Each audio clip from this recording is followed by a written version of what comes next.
esta ocasión. ¿Bien? Muy bien, como ustedes han escuchado, ya se inició la grabación de la clase, así que pasamos a ver cuáles eran las preguntas que les he planteado en esta ocasión. A ver, chicos, atentos, dice sí. Señale qué característica no pertenece al barroco. Queridos estudiantes, ese es el momento de la verdad. Ese es el momento donde deben recordar ustedes que lo más importante para cualquier examen que ustedes den es que lean correctamente la premisa, ¿entendido? ¿Qué es lo que se te pide? ¿Bien? Acá se nos pregunta por el que no pertenece. Y en este caso he visto pues que 20 alumnos han acertado que la que no pertenece es el clasicismo, porque recordemos que el clasicismo es una característica perteneciente a qué corriente. A ver, ¿quién me activa el audio diciéndome a qué corriente pertenece el clasicismo? Renacimiento. Perfecto, Raquel, muy bien, claro que sí, y también al compañero que me ha activado el audio, claro que sí, nada más y nada menos que al Renacimiento. ¿Qué era el clasicismo? Volver a lo clásico, ¿entendido? Volver a lo clásico. Bien, vamos a ver que en este caso los renacentistas son los que van a buscar ese volver a lo clásico, sobre todo en las culturas greco-romana o también llamada greco-latina, ¿entendido? Miss, ¿qué quiere decir estilo intrincado? Quiere decir estilo recargado, ¿entendido? Que justamente es una característica del barroco. Recordemos que a los barroquistas les encanta llenar de datos, ¿entendido? Llenar de detalles, mejor dicho, ya sea una obra, una escultura, incluyendo una obra literaria. Vamos a ver que, por ejemplo, la poesía barroquista es esa poesía que tiene muchas, pero muchas figuras literarias, muchos, pero muchos detalles, donde también se puede ver la complejidad, ¿entendido? Por último, recordemos, queridos chicos, que la palabra clave del barroco, ¿cuál era? El pesimismo, ¿entendido? ¿Qué significaba pesimismo? Esa actitud negativa frente a la vida. ¿Por qué? Porque los barroquistas se dieron cuenta de una verdad innegable. ¿Cuál es esa verdad? Que la vida es fugaz, ¿entendido? Que la vida es un momento nada más, como nos diría Pedro Calderón de la Barca, ¿entendido? Que más aún es incierto hasta cuándo una persona va a vivir y más aún es incierto cómo es que una persona va a morir. Como les dije en la clase pasada, no es por asustarlos, pero los accidentes ocurren en cualquier momento, ¿sí o no, chicos? Claro que sí. Y hemos visto que a lo largo de estos últimos años, mucha gente ha fallecido sin siquiera pensar que ya le tocaba el momento de fallecer. Entonces, eso es el pesimismo, queridos chicos, la actitud negativa frente a la vida que los barroquistas lo toman muy en cuenta. Veamos, siguiente pregunta. A ver, dice así. Marca el hecho incompatible en la Divina Comedia de Dante Alighieri. Nuevamente, ¿qué es incompatible? Aquello que no está relacionado en la obra, aquello que no pertenece a la obra, ¿entendido? Y la respuesta correcta era que Dante y Beatriz caminan juntos por las 7 cornisas. Chicos, ¿eso es verdad? No, es recontra falso. Recordemos que quienes están en las 7 cornisas, que es el purgatorio, ¿quiénes fueron? Dante y Virgilio, ¿entendido? Beatriz solamente la encontramos ¿en dónde? En el paraíso. Bien, ahora veo que también han marcado que los traidores se encuentran en el 9º círculo del infierno. Eso, queridos chicos, sí es correcto, ¿entendido? Vamos a recordar que el infierno está dividido en 9 círculos y el último círculo, el más chiquito, se encuentra el peor de los pecados. ¿Cuál es el peor de los pecados, queridos chicos? La traición. Sí, esa traición, esa misma. ¿Bien? Muy bien. A ver, última pregunta. Dice aquí, marque la alternativa incorrecta de la obra Hamlet de William Shakespeare, queridos chicos. ¿Cuál es lo incorrecto? Muy bien, felicitaciones a los 12 que han acertado, que es que esta obra no está escrita ni en terceto ni en verso en decasílabo. Chicos, ¿qué obra sí está escrita en terceto y verso en decasílabo? A ver, ¿quién activa el audio? Vamos, vamos. Activan el audio. Divina Comedia. Perfecto, muy bien, la Divina Comedia de Dante Alighieri, ¿entendido? Ojo, ojo, la obra Hamlet de William Shakespeare está basada en una crónica de una persona llamada Saxo Grammaticus, eso sí es correcto, ¿entendido? Esa fue una referencia histórica que William Shakespeare se basó para crear esta obra, ¿entendido? Punto número 1. Punto número 2. Otra obra que tiene una referencia en Hamlet es justamente la Orestiada. ¿De quién? De nuestro dramaturgo Esquilo allá en la literatura griega, ¿entendido? ¿Utiliza el recurso del teatro dentro del teatro? Claro que sí, recuerdan que se plasma pues esta obra teatral llamada La Ratonera dentro de otra obra más importante que es Hamlet. ¿Y trata sobre la duda y la venganza de Hamlet? Claro que sí, ¿verdad? Su famosa duda, ser o no ser, he ahí el dilema, ¿entendido? ¿Fácil o no, chicos? Claro que sí, facilito. Miran, son preguntas básicas, pero que implican mucho repaso por parte de ustedes. Así que, por favor, les invito que en este caso hagan eso, ¿no? Vayan repasando los contenidos, las palabras claves que enseñamos cada semana. ¿Bien? Muy bien, chicos. Si no hay alguna pregunta al respecto, permítanme un momento, por favor, para pasarles lo siguiente aquí en el chat. A ver. Primero que nada, a ver, ya está. Muy bien. A ver, para todos en la reunión y que todos escriban en el chat. Perfecto, ahí está. Muy bien. A ver, queridos chicos, primero que nada les estoy enviando las claves de la semana número 3, es decir, las claves de las 10 preguntas de la clase pasada. ¿Para qué? Para que contejen, porque yo sé, yo confío en ustedes que están entrando a la plataforma y que están practicando, ¿entendido? Luego ya les estoy dejando también el link de esta semana, ¿entendido? Donde se encuentran las 10 preguntas sobre la clase del día de hoy para que las resuelvan hasta el día domingo. Mira, te estoy dando una semana para que puedas entrar en cualquier momento que quieras y te pongas a practicar, ¿bien? Por último, estoy dejando materiales adicionales, es decir, links de YouTube donde pueden encontrar resúmenes de las obras que vamos a ver hoy en clase para que de esa manera ustedes puedan aprender mucho más, ¿bien? Muy bien, chicos, entonces dejando eso listo, ahora sí, comenzamos con nuestra semana de clase. Confírmeme, por favor, si se está proyectando el PPT. ¿Sí? Pedrito, confírmeme, por favor, si se está viendo el PPT. Se ve, profesor. Perfecto, muy bien. Vamos a comenzar entonces con nuestra clase del día de hoy, queridos chicos. Bien. A ver, primero que nada hay que señalar que continuamos desarrollando la literatura universal, es decir, la literatura que se dio allá en Europa. Bien. Y en esta ocasión nos toca hablar de dos corrientes literarias, que es el romanticismo y el realismo. Lo primero que tenemos que anotar, queridos estudiantes, es que históricamente ya nos ubicamos en el siglo XIX, ¿bien? ¿Qué implica estar en el siglo XIX, Miss? Que ya estamos en los años 1800 de la historia de la literatura, ¿bien? Ahora, dentro de este siglo XIX debemos recordar que se van a desarrollar dos corrientes fundamentales, que es el romanticismo y luego el realismo, ¿bien?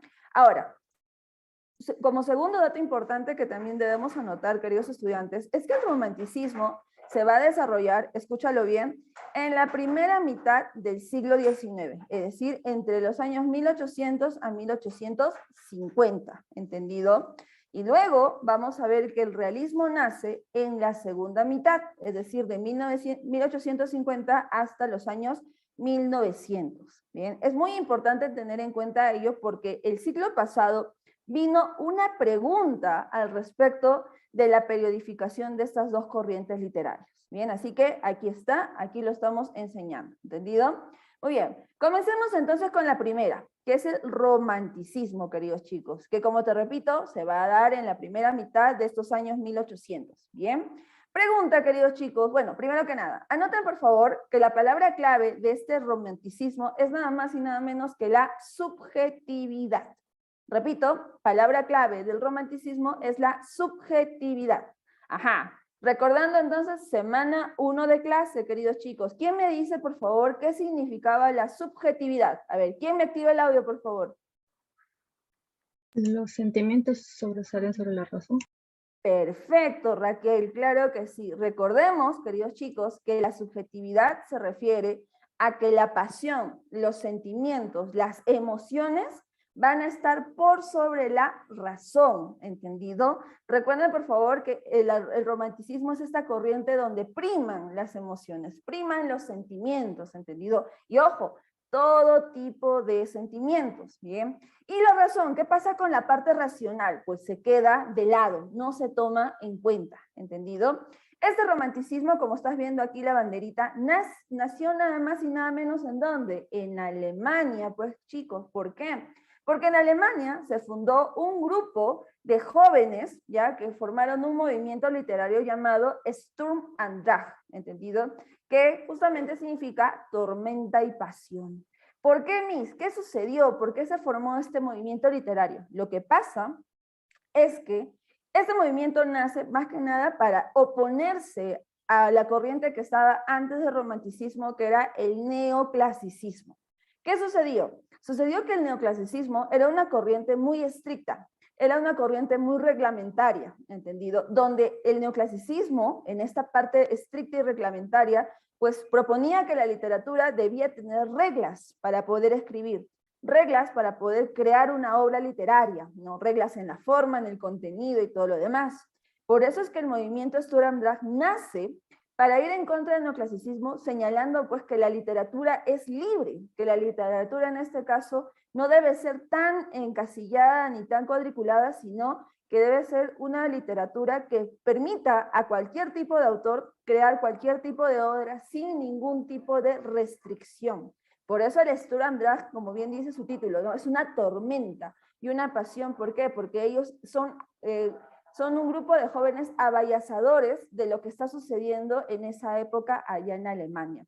Y uno de los miembros del Sturm und Drang es nada más y nada menos que nuestro amigo acá, que es justamente Johann Wolfgang Goethe, ¿entendido? Y tú debes recordar a Johann Wolfgang Goethe porque es el creador de nada más y nada menos que de Las desventuras del joven Werther, esta obra que, dicho sea de paso, ha sido una obra polémica para la época. ¿Por qué, chicos? Porque ustedes deben saber que esta obra generó la mayor cantidad de suicidios allá en Alemania. ¿Por qué, Miss? ¿Qué pasó? ¿Qué sucedió? Bueno, primero que nada, vayamos al personaje, Werther. ¿Quién es Werther? Werther es la representación del romanticismo en esta obra. ¿Por qué?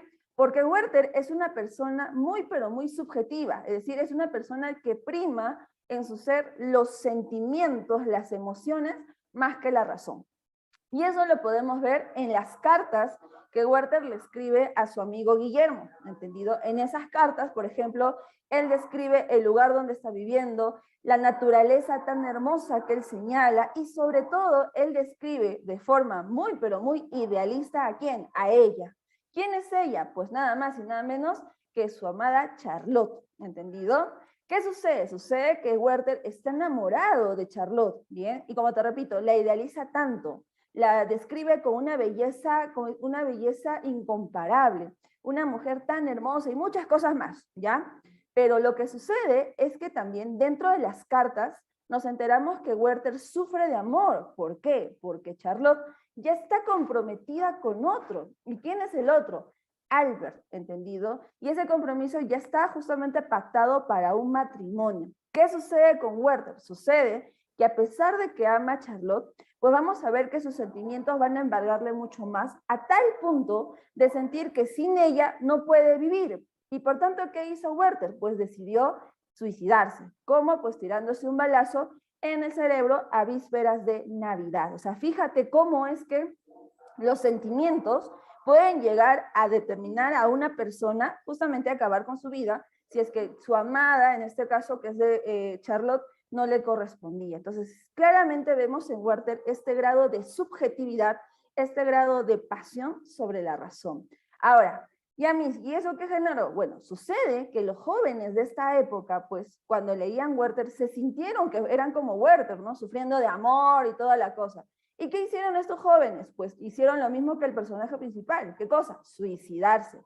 Vamos a ver que esta novela generó que muchos jóvenes se suicidaran como Werther, ¿entendido? Y por esa razón esta novela fue vetada por muchos años debido a los efectos que generó esa novela en su época. Sí, chicos, habían jóvenes ahí en esos años, 1700 y tantos, que decidieron quitarse la vida por amor, como el personaje de Werther, ¿entendido? Ahora, veamos que el tema principal de Werther definitivamente es el amor prohibido, ¿no? Ese amor prohibido que, como Selena nos dice, ¿no? Que duele mucho y todo lo demás, y vamos a ver, pues, que genera, ¿no? Genera este grado de subjetividad, este grado de preeminencia de las pasiones sobre la razón. ¿Bien? Muy bien, entonces, continuemos. Vamos a ver que, aparte de la subjetividad, otra característica fundamental de, en este caso, el romanticismo es el individualismo. ¿Qué significa eso, Miss? Bueno, significa algo lógico, ¿no, chicos? ¿Por qué? Porque los sentimientos, ¿quién los siente? Uno mismo, ¿entendido? No existe, en este caso, que una persona sienta lo mismo que otra en el mismo momento. No. Recuerden, por favor, que los sentimientos son personales, los sentimientos son individuales, ¿entendido? Y si te das cuenta, aquí lo que prima más que nada es el yo. Yo siento, yo en este caso me emociono, yo me apasiono, ¿no? El yo, ¿entendido? Y vamos a ver que este yo se conecta mucho con la naturaleza. ¿Por qué? Porque los románticos, queridos chicos, también asocian sus estados de ánimo con la naturaleza. ¿Cómo así, Miss? Bueno, los románticos dicen, ¿no? Si yo estoy feliz, mi mundo está feliz, lleno de colores, lleno de pajaritos cantando, ¿no? Toda una gran luminosidad en la naturaleza, ¿bien? Pero si yo estoy triste, mi mundo está triste, ¿entendido? ¿Y eso qué implica? Implica que ya tu mundo, lo que tú ves, ya está todo apagado, ¿no? Con colores más, más opacos, así todo gris, todo negro, ¿entendido? Entonces, como les repito, el individualismo es un factor muy importante del romanticismo, ¿bien? Otra característica del romanticismo, queridos chicos, es, en este caso, que defiende la libertad, ¿entendido? Y esta libertad, más que nada, enfocada a la libre creación del autor, que como te dije, pues el movimiento Sturm und Drang va a tener ese ideal de la libertad creativa del autor debido a que los neoclásicos imponían su forma, en este caso de poder señalar cómo debía escribirse la literatura. Me dice acá, como el horóscopo, que si su signo está nublado, le va mal. Exacto, ¿no? Los horóscopos también es una forma o es un factor romántico, es un factor subjetivo, ¿entendido? Muy bien, ahora, volviendo al punto, con respecto a la libertad, queridos chicos, debemos recordar que el romanticismo va a tomar muy en cuenta este concepto de libertad gracias a un hecho histórico que ocurrió allá en el siglo XVII, que en el siglo XVIII, que es nada más y nada menos que la Revolución Francesa. Debemos recordar, queridos estudiantes, que la Revolución Francesa se basó, pues, en el momento en que el pueblo se levanta contra sus reyes, ¿no? Luis V y, si mal no me equivoco, María Antonieta, ¿entendido? ¿Por qué, Miss? Porque ustedes deben recordar que la monarquía francesa era una monarquía abusiva, ¿entendido? ¿Contra quién? Contra el pueblo. Había el pueblo que no comía, no se alimentaba ni nada por el estilo, y justamente en forma de reacción ante los abusos de la corona francesa, ¿qué sucedió? El pueblo se levanta. El pueblo se levanta, se inician revueltas y todo lo demás, ¿con el objetivo de qué? Con el objetivo de liberarse de la corona. Por tanto, vamos a ver que de la Revolución Francesa nace este famoso derecho de la libertad que nosotros conocemos hasta el día de hoy y que los románticos, vuelvo a repetir, toman muy en cuenta en su literatura. ¿Qué más? Por último, queridos chicos, otra característica fundamental de los románticos es esta añoranza a los tiempos pasados. Y es que, chicos, todos los románticos, y tú no me negarás, todos los románticos les gusta vivir en el pasado, les gusta recordar el pasado, ¿verdad? Por eso es que muchos no las olvidan, ¿sí o no? Yo lo sé, ¿entendido? Pero esta añoranza al pasado, como repito, es un factor muy importante que los románticos lo toman muy en cuenta, ¿bien? Muy bien, veamos quiénes son los autores, pues, que trabajan esta idea del amor, de la libertad, del patriotismo y toda la cosa, pues aquí lo tenemos en el siguiente PPT. Como tú sabes, el tema más recurrente del romanticismo es el amor, ¿entendido? Pero ojo, el amor en todos sus aspectos, ¿ah? El amor idealizado, el amor bonito, el amor alegre, así como también el amor no correspondido, el amor doliente, el amor injusto, tú ya me entiendes, ¿no? Todos los tipos de amor que existen, ¿bien? ¿Quiénes lo van a desarrollar? Por ejemplo, por parte de Alemania, como te estaba mencionando, a Johann Wolfgang Goethe con las penas, las cuitas del joven Werther, pero no es el único. Por España, también vamos a tener a quién? A Gustavo Adolfo Bécquer, con sus famosas rimas y leyendas, ¿no? Donde ustedes deben saber, pues, que en esas rimas Bécquer exalta sus pasiones, exalta sus emociones, ¿no? Como por ejemplo aquí la rima número 17, que yo te la voy a leer para que lo anotes y se la dediques, como dice acá. Hoy la tierra y los cielos me sonríen. Hoy ha llegado al fondo de mi alma el sol. Hoy la he visto y me ha mirado. Hoy creo en Dios. Si te das cuenta, Dentro de las rimas vemos pues elementos de la naturaleza, ¿no? Como los cielos, la tierra, el sol, que como te repito, la naturaleza está muy asociada pues con los sentimientos del yo, con los sentimientos del individuo, ¿bien? Ahora, otro tema que también el romanticismo utiliza es el patriotismo y la libertad, ¿entendido? Basándose pues en este hecho histórico de la Revolución Francesa. Y la obra más representativa que trabaja estos temas justamente es Los Miserables, ¿de quién? De nuestro amigo francés Víctor Hugo, que como ustedes deben saber, esta obra se contextualiza en la Revolución Francesa y sobre todo vamos a tener este personaje de Jean Valjean, ¿verdad? Que había sido condenado a 10 años de cárcel por haberse robado un trozo de pan, o sea, para que veamos la exaltación pues de la Revolución Francesa y las injusticias que se dan y sobre todo la búsqueda de la libertad. Pero chicos, aquí hay que aclarar un detalle también. Debemos recordar que, si te das cuenta, aquí están temas muy bonitos, temas positivos, temas basados en sentimientos positivos, si lo podemos poner así. Pero no son los únicos que trabaje el romanticismo. También aquí vamos a encontrar obras que trabajan otro tipo de sentimientos, ¿entendido? Y otro tipo de temas como la muerte y el terror. Ejemplo claro, pues tenemos aquí a nuestro amigo por parte de Estados Unidos, que es Edgar Allan Poe, con sus famosas narraciones extraordinarias. Recordemos, queridos estudiantes, que las narraciones extraordinarias son nada más y nada menos una colección de cuentos, donde vamos a ver la temática del terror, la temática de la muerte, ¿bien? Y uno de esos cuentos es nada más y nada menos que El Gato Negro. A ver, por favor, levanten la manito quienes ya han leído El Gato Negro en algún momento de su vida. Es una obra clásica. Ajá, muy bien, Bianca, perfecto. ¿Es la única que ha leído El Gato Negro? Espero que no. Muy bien, ahí está, tengo más manitos. Perfecto, claro que sí. A ver, si han leído El Gato Negro, respóndanme rápidamente. ¿Cómo se llama el gato? Actívame el audio. ¿Cómo se llama el gato? Ah. ¿Nadie se acuerda? ¿Cómo se llama el gato? El gato negro. Valga la redundancia. A ver, Darío, tu manita está levantada. ¿No? Ok, bueno, si no se acuerdan cómo se llama el gato, pues veamos ahora este video donde vamos a encontrar el resumen del gato negro, ¿entendido? Pero ojo, necesito que estén atentos porque luego haré algunas preguntas. Dime España, Andrea. ¿Plutón? Ajá, muy bien, nada más y nada menos que Plutón, dice. Me sabe a nombre de planeta, mis. Claro, Plutón, está claro que sí. Bien, vamos a ver entonces el argumento del gato negro, por favor, atentos que voy a hacer luego unas preguntas.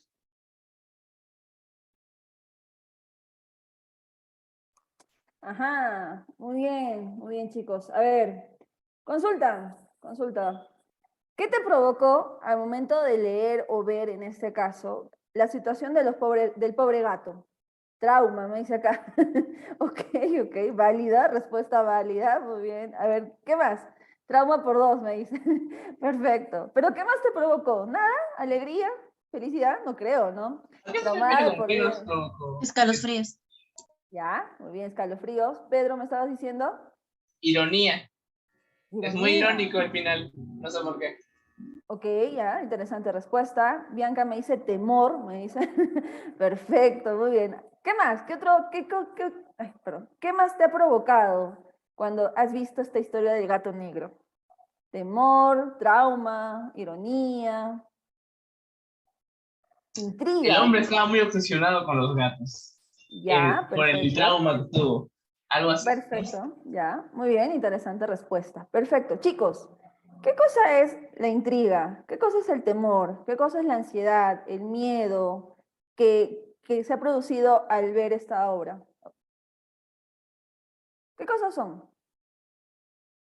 Emociones, claro que sí, también son sentimientos, claro que sí, chicos. Exacto, perfecto. ¿Qué quiero demostrarte? Quiero demostrarte que, como te dije en un momento, ¿no? El romanticismo no solo trabaja con sentimientos o emociones bonitas, También trabaja con sentimientos y emociones del ámbito macabro, negativo, gótico, ¿entendido? Y un gran referente, pues, es nada más y nada menos que Narraciones Extraordinarias de Edgar Allan Poe, donde hemos visto que él juega mucho con esta parte de la intriga, vemos la temática de la muerte, el terror. Por esa razón, queridos estudiantes, Edgar Allan Poe es considerado el padre de la novela policíaca. ¿Por qué? Porque él ha marcado un gran referente para toda esta gama de películas, obras de corte gótico, de corte macabro, ¿entendido? Ahora, El gato negro no es la única, no es el único cuento que vamos a ver ahí. Vamos a tener, por ejemplo, Corazón delator, que es otro cuentito muy pequeño, pero también que genera mucha, pero mucha intriga. Bien. Ahora, ¿quién más ha trabajado con este tipo de temática de la muerte, el terror? Pues nada más y nada menos que Mary Shelley, representando a Inglaterra, ¿entendido? Ella, queridos estudiantes, es la famosa creadora de esta obra llamada Frankenstein, ¿entendido? Obra donde se nos cuenta, pues, que un ser es creado por las partes de otros animales y de otros seres, ¿entendido? Pero también nos habla cómo es que dentro de la obra el personaje principal pues vive un ambiente de soledad, un ambiente de conocimiento al nuevo mundo, pero también vemos momentos de terror, momentos en este caso que generan mucha, pero mucha intriga dentro de la obra. Bien, entonces, como se darán cuenta, estos representantes definitivamente aplican la subjetividad, que significa que la pasión va a estar sobre la razón dentro de sus diversas novelas. Bien. Muy bien, chicos, vayamos ahora a la siguiente corriente literaria que nos toca trabajar, que es el realismo. Te cuento, el realismo siempre ha nacido en oposición al romanticismo, ¿entendido? Por tanto, si el romanticismo tenía como palabra clave la subjetividad, ¿cuál será la palabra clave del realismo? A ver, ¿quién me dice? Objetividad. Perfecto, Raquel, muy bien. Arce, claro que sí, nada más y nada menos que la objetividad. Ahora, si la subjetividad significa que la pasión está por sobre la razón, ¿qué significará entonces la objetividad? Exacto, muy bien, Eiffel. A ver, ¿España me iba a decir algo? Ajá. Predomina la razón, cientificismo. Exacto, muy bien. Vamos a ver que ahora la objetividad va a primar que la razón sobre la pasión, ¿entendido? Es en ese momento que el cerebro te dice, date cuenta, ya no hagas más, ¿no? Como ves aquí el cerebro que le habla al corazón, ya no hagas tonterías, aplica la cabeza, como se dice, ¿bien?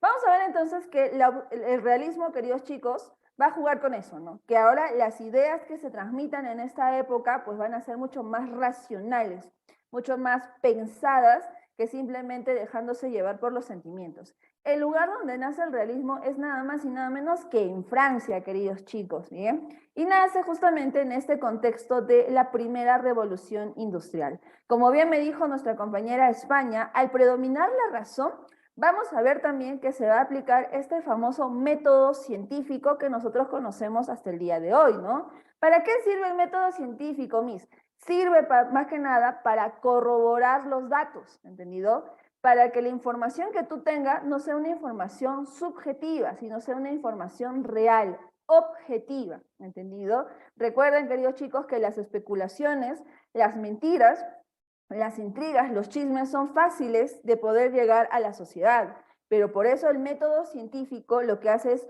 corroborar esa información para que sea correcta, sea real, sea objetiva, ¿entendido? En el caso de la literatura, vamos a ver que la especie narrativa que más se va a utilizar aquí es la novela. Sí, estos textos extensos, donde vamos a ver muchos personajes y vamos a ver varios temas, perfecto. Aquí se aplican, ¿bien? Y vamos a ver que la novela, más que nada, también va a servir para poder generar obras donde se aplique esta técnica realista, que anota por favor, subraya porque siempre viene en examen, que es la descripción detallada, ¿entendido? Como bien dice su nombre, ¿no? Vamos a ver que se va a describir, se va a caracterizar la persona, animal, objeto, lugar, de forma muy, pero muy minuciosa, ¿entendido? Generando como producto este tipo de texto. ¡Wow, Miss! ¿Qué cosa es eso? Pues es un texto, es un fragmento de novela, ¿entendido? Que si tú lees, vas a ver que hay muchos pero muchos detalles, ¿bien? ¿Por qué? Porque ese es el objetivo de las novelas, ¿no? Detallar a fondo todo lo que concierne al personaje, ya sea física y psicológicamente, ojo, también los lugares, ¿no? Cómo están, las casas, los ambientes y todo lo demás, ¿bien? ¿Qué más? Si nosotros hemos visto que el romanticismo es individualista, porque como los sentimientos son personales, vamos a ver que el romanticismo no. El romanticismo juega más que nada con el término de sociedad, es decir, vamos a ver que lo que se va a describir justamente son situaciones sociales, lo que le sucede a un pueblo, en este caso, a un grupo de personas, ¿bien? Por último, queridos chicos, por favor anoten, es que en este realismo vamos a ver el empleo del narrador omnisciente y personal. Ustedes deben recordar quién es el narrador omnisciente, ¿sí o no? El que todo lo ve y el que todo lo sabe. Y es por eso que como todo lo ve y todo lo sabe, es que puede darnos con sumo detalle todo lo que sucede dentro de las novelas, dentro de las obras narrativas que se van a desarrollar en esta ocasión. ¿Bien? Muy bien, veamos quiénes son los representantes pues del realismo. Aquí los tienes. Los representantes van a partir de Francia, en este caso como Stendhal, Rojo y Negro, que es su novela. Luego vamos a tener a Honoré de Balzac con La Comedia Humana y a Madame Bovary, que es escrita por Gustave Flaubert. Y en el caso de Rusia, que es otra nación donde también vamos a ver la preeminencia del realismo, pues tenemos aquí a Fedor Dostoyevsky con Crimen y Castigo y a Lev Tolstoy con Ana Karenina, ¿entendido? Hoy vamos a estudiar a 3 de ellos nada más para poder encontrar las características del realismo que te estoy mencionando, ¿bien? Ahora, ¿quiénes van a ser esos 3? Aquí tú los tienes, a Gustave Flaubert, a Fedor Dostoyevsky y a Honoré de Balzac. Y como te darás cuenta, cada uno de ellos tiene una especie de título particular por lo que se les conoce, ¿no? Gustave Flaubert, como por ejemplo tú ves aquí, se le conoce, y anota por favor, como el precursor de la novela moderna. A Fedor Dostoyevsky se le conoce como el padre de la novela psicológica, es decir, se centra en la conducta del hombre. Y a Honoré de Balzac se le conoce como padre de la novela sociológica. ¿Por qué? Porque se centra en los problemas sociales, ¿entendido? Muy bien. Veamos entonces, o vayamos con el primero, que es Honoré de Balzac u Honorato de Balzac. Vuelvo a repetir, es el padre de la novela sociológica, ¿entendido? Él va a crear obras donde se enfoque en la realidad social, obras donde se enfoque en las tradiciones, obras donde se enfoquen en los problemas sociales. ¿Y cómo así lo logró Miss? Lo que pasa es que Honoré de Balzac tenía este mega proyecto literario llamado La Comedia Humana, ¿entendido? Cuyo objetivo era pues crear más o menos 150 novelas basándose en las diversas realidades de la sociedad francesa, ¿bien? Para ello, ¿qué hacía Honoré de Balzac? Pues él viajaba a los diversos pueblos ya de la antigua Francia y sobre todo aplicaba los famosos censos, estos métodos científicos donde se corrobora o se recopila información de cada casa, de cada familia. Pues bien, eso Honoré de Balzac lo aplicaba. Y como te repito, basándose en esos conocimientos, él empieza a crear novelas, ¿no? Representando la realidad que él ha conocido, ¿bien? Y en esas novelas vamos a ver descripciones de ambientes y personajes y sobre todo un claro reflejo de la sociedad francesa. Ahora, ¿qué sucedió? Sucedió que lamentablemente ese megaproyecto humano llamado La Comedia Humana quedó inconclusa debido al fallecimiento de Honoré de Balzac. Su objetivo era 150 novelas, pero él llegó simplemente a escribir 91. Ojo, 91 novelas, queridos chicos, que tampoco no es una cantidad irrisoria, ¿entendido? Son 91 obras extensas con muchas descripciones detalladas, ¿entendido? Y que sobre todo plasma la realidad francesa, ¿bien?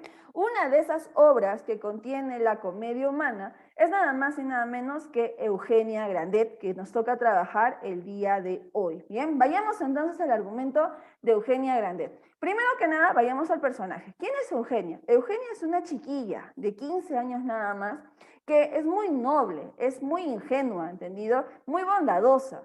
Y que además, dicho sea de paso, también fue educada con novelas románticas, ¿entendido? Por tanto, ella piensa que el amor es el amor idealizado, ¿no? El amor por siempre y toda la cosa. ¿bien? Muy diferente es su padre, el señor Grandet, que es un hombre materialista, es un hombre ambicioso, que en este caso no le interesan los sentimientos, sino él le interesa lo que tiene, lo que hay, ¿bien? ¿Qué sucede entonces? Sucede que un día a la familia Grandet llega un pariente lejano que se llama Charles. ¿Quién es Charles? El sobrino del señor Grandet. Y Charles viene con una carta en su manito escrita por su padre. ¿Qué sucedió? Sucedió que en la carta señalaba pues que la familia de Charles ha caído en quiebra. Bien, y que sobre todo esta quiebra ha generado que el padre de Charles decidiera suicidarse. Por tal motivo, en esa carta, el padre le pide al señor Grandet que tenga a su hijo para que se solvente económicamente. Por un momento el señor Grandet no acepta, ¿entendido? Pero luego cuando ve desde una perspectiva económica, desde una perspectiva de mano de obra barata, al final el señor Grandet acepta que Charles se quede en la casa y que trabaje en el negocio que él tenía, ¿bien?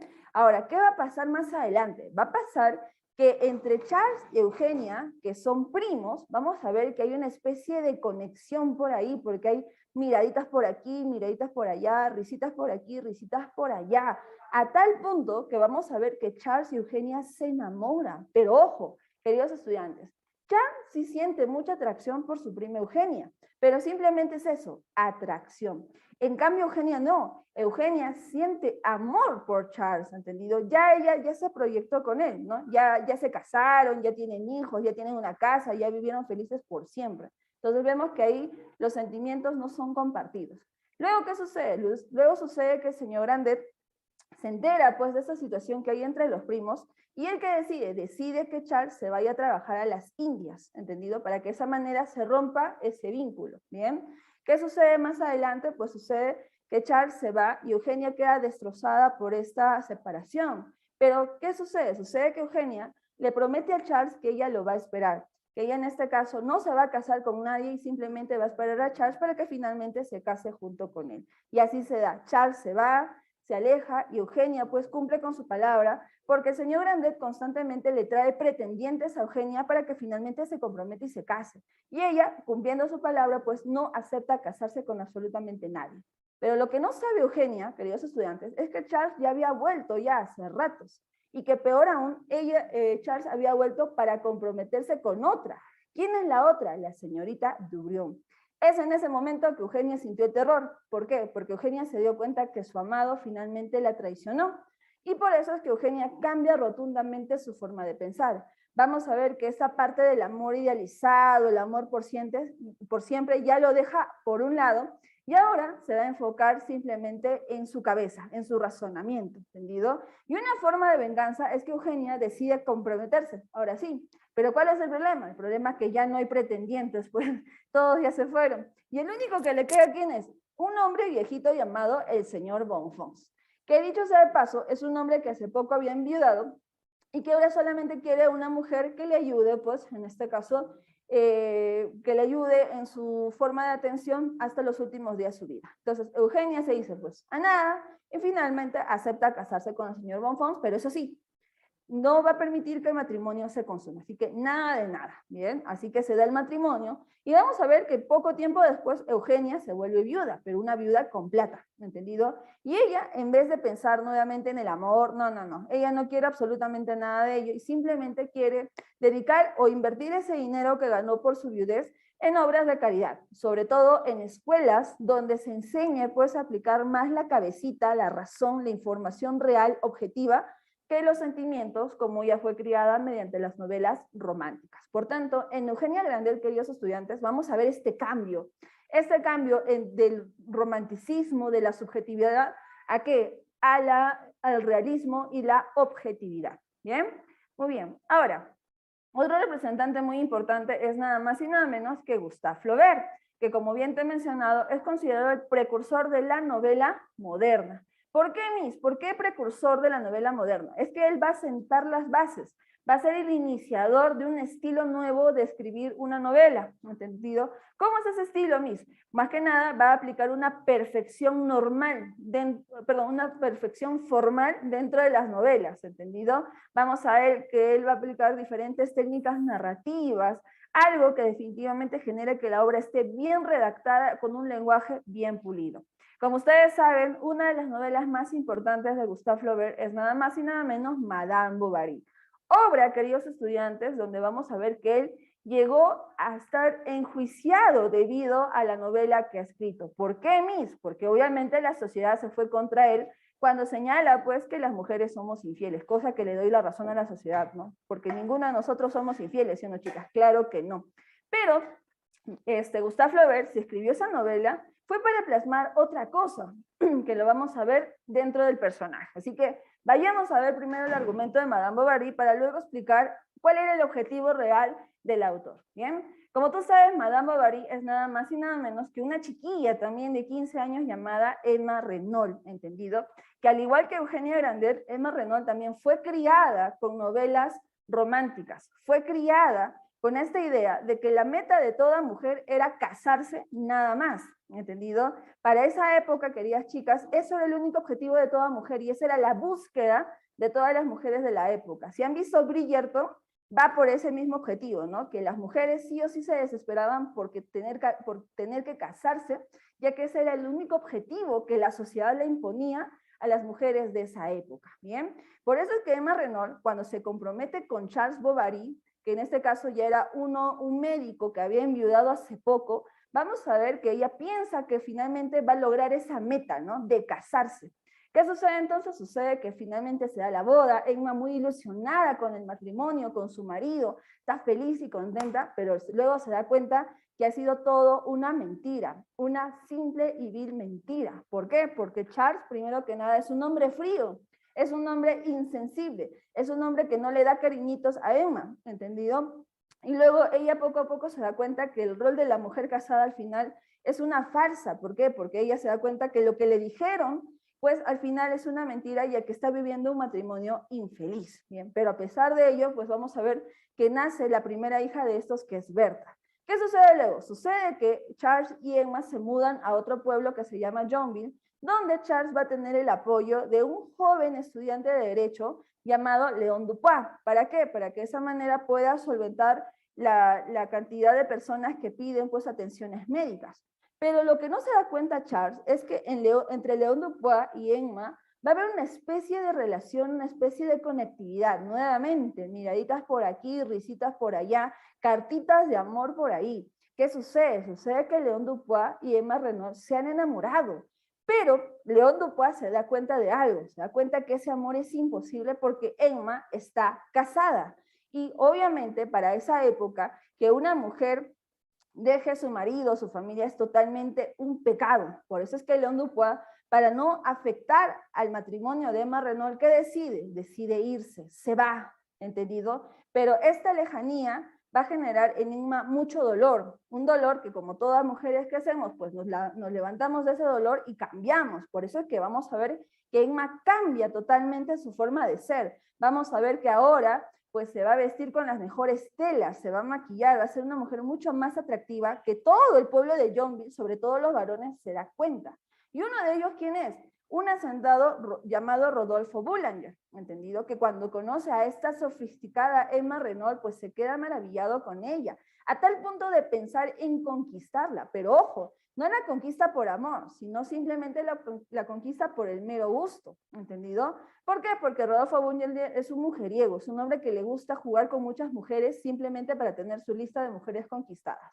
¿Qué sucede? Sucede que mientras Charles, pues el pobrecito, va todos los días al hospital a trabajar día y noche para mantener los gastos de Emma, Rodolfo Boulanger siempre visitaba a Emma en su casa llevándole cartas, flores, chocolates, ¿no? Y finalmente vamos a ver que Emma cae en la tentación y finalmente vamos a ver que ella comete la primera infidelidad con Rodolfo Boulanger.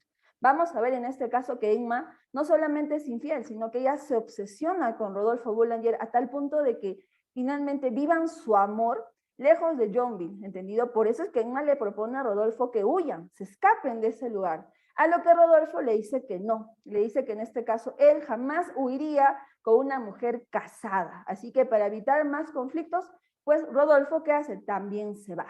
Vamos a ver que nuevamente Enma sufre de dolor, sufre de tristeza por esta partida, segunda partida, que nuevamente va a haber un momento de transformación, un nuevo cambio, ¿entendido?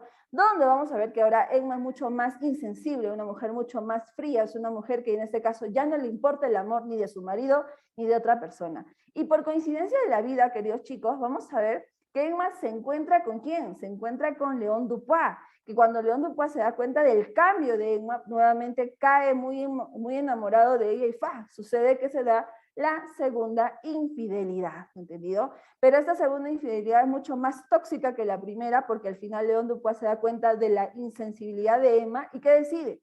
Decide irse, decide alejarse. Y si te das cuenta, vamos a ver nuevamente que Emma cae en un conflicto emocional que se va a empeorar con los recibos de pago que llegan, que al final Emma pues estaba totalmente endeudada. Por eso, ante esta crisis existencial que está viviendo, por la desolación de no tener un amor correspondido y sobre todo de las deudas que tiene, Emma finalmente ¿qué decide? Decide suicidarse, tomando arsénico, ¿entendido? ¿Cómo termina la obra misma? La obra termina cuando Charles, después de enterrar a su esposa por su suicidio, vamos a ver que él descubre las cartas de los amantes de Emma, ¿entendido? Sobre todo las cartas de Rodolfo Boulanger, ¿bien? Y vamos a ver en ese momento que Charles pues siente algo que le crece en la cabeza, ¿no? Algo que está cayendo y está chocando con el cielo. ¿Por qué? Porque obviamente se da cuenta de la infidelidad de su mujer. Entonces, si te das cuenta, si aquí, obviamente el tema principal es eso, ¿no? La infidelidad de una mujer. Pero lo que también podemos plasmar y lo que buscaba Gustave Flaubert en esta obra es señalar cómo es que la sociedad parametraba a una mujer, cómo es que la sociedad le generó un rol a una mujer, que en este caso es el matrimonio, y que muchas veces o muchas familias se han creado por matrimonios concertados sin ni siquiera una pizca de amor, queridos chicos, ¿entendido? Y que eso obviamente genera pues un conflicto, una inestabilidad en las mujeres, que como te repito, eran educadas en esa época simplemente para casarse. Ese era el objetivo de las mujeres de esa sociedad. Y que pensando que ya con el matrimonio se idealizaban, buscaban la manera de hacerlo, ¿entendido? Entonces, la obra de por sí hace una crítica a la sociedad francesa sobre este rol de la mujer del matrimonio, en este caso de los hijos y del hogar. Ese es el objetivo de Gustave Flaubert en Madame Bovary, ¿bien? Por último, queridos chicos, y con esto acabo, pues tenemos a Fedor Dostoyevsky, que como tú sabes, él es el famoso padre de la novela psicológica. ¿Qué quiere decir? Que él se va a enfocar en la conducta del ser humano. Y su obra más importante, ¿cuál es? Justamente Crimen y Castigo, donde lo que más se da es detallar la conducta de ¿quién? De Rodion Raskolnikov, que como tú sabes, él cometió un delito. ¿Cuál es ese delito? El de asesinar a la vieja usurera, que se llamaba Aliona Ivanovna. ¿Por qué la mata? Porque él en un bar escuchó que la vieja usurera es la peor persona que puede existir en el mundo, que en este caso ella siempre abusaba a los que les prestaba el dinero, y que justamente en ese bar, cuando escuchaba esa conversación, decían, pues ojalá que haya una persona que mate a esa vieja que no es productiva ni es beneficiosa para la sociedad. Y Rodion, ahorcado por las deudas, como te repito, decide llegar a ese delito, ¿bien? Pero como ustedes saben, queridos chicos, no todo crimen es perfecto, ¿bien? Y vamos a ver que en la escena del crimen, que fue la casa de la vieja usurera, también estaba la hermana de ella, que es Lizaveta Ivanovna. ¿Qué sucede? Sucede que Rodion, en su desesperación o en lo que sentía en ese momento al asesinar a la vieja usurera, pues también mata a la hermana para que de esa manera nadie sepa del asesinato que él está cometiendo. Pero por matar a esta hermana, que no tenía nada que ver con el asunto, vamos a ver que en Rodion nace un sentimiento de culpa que le remuerde la conciencia, a tal punto de que Rodion Raskolnikov no puede dormir, tiene muchas pesadillas, por momentos se le quita el hambre, por momentos en este caso piensa, cavila muchas veces lo que ha sucedido. Y eso, queridos chicos, es psicología. ¿Por qué? Porque se está viendo la conducta del ser humano o la conducta de Rodion después de haber cometido un delito. Y vamos a ver que este sentimiento de culpa al final va a generar que él quiera confesar, primero que nada, esto a Sonia. ¿Quién es Sonia? Sonia es una prostituta que es obligada por su padre alcohólico a dedicarse a ese oficio más antiguo del mundo, ¿entendido? Pero a pesar de que Sonia es prostituta, vamos a ver que ella tiene una fe en Dios, o sea, ella se acerca mucho a la religión, ¿entendido? Y si te das cuenta que hay una paradoja de la moralidad, ¿no? ¿Qué sucede? Sucede que Sonia, cuando se entera del crimen que Rodion Raskolnikov le está contando, ¿ella qué le entrega? Le entrega la Biblia. ¿Para qué? Para que mediante la lectura él pueda encontrar la paz. Por eso, queridos chicos, anoten por favor, Sonia representa la fe cristiana en esta novela. Sonia representa la religión en esta novela, ¿entendido? ¿Qué sucede luego? Sucede que Rodion, después por más que leía las parábolas de la Biblia, al final vamos a ver que ese sentimiento de culpa que no le deja vivir tranquilo, pues va a generar que él finalmente confiese su crimen. ¿A quién? Al juez Petrovich, que al final decide darle una condena de 8 años de trabajo forzado en las cárceles de Siberia, donde, dicho sea de paso, la única que lo visita es Sonia. Nada más, ¿para qué? Para seguir dándole esa fuerza, ese apoyo moral y religioso que él necesitaba, ¿entendido? Por eso, chicos, en Crimen y Castigo, pues el tema principal es eso, ¿no? La conciencia del ser humano. Cómo es que los sentimientos al final no dejan tranquilo a la razón, ¿entendido? Cómo el sentimiento de culpa al final deja que tu conciencia no pueda descansar, ¿entendido? Muy bien. Por último, queridos chicos, para ya terminar la clase del día de hoy, como se darán cuenta, hemos hablado de obras muy interesantes, novelas muy importantes de la época, y les dejo algunas recomendaciones de películas para que vean en esta Semana Santa. Como ustedes han visto, Madame Bovary, ya hay película que se encuentra en Netflix, así también la obra de la película llamada Mary Shelley, donde se habla pues de la creadora de Frankenstein y cómo es que su vida ha motivado a escribir esta novela clásica que es Frankenstein. Ahora, con respecto a Crimen y Castigo, vamos a ver que existen 2 películas que manejan la misma trama, la misma temática. Una de ellas es Match Point, donde vamos a ver cómo es que el personaje, este chico que está aquí, también trama, ¿no? Trama finalmente asesinar a alguien, ¿bien? Y El Maquinista, que definitivamente es una obra donde se trata pues de un hombre que no puede dormir más de un año, ¿entendido? Hace un año que no duerme y eso le generó pues un cambio conductual muy, pero muy radical, ¿no? Que es el de bajar de peso. Pero esa falta de dormir justamente se debe a un sentimiento de culpa. ¿Cuál es la culpa, Miss? Pues averígualo viendo El Maquinista, ¿bien?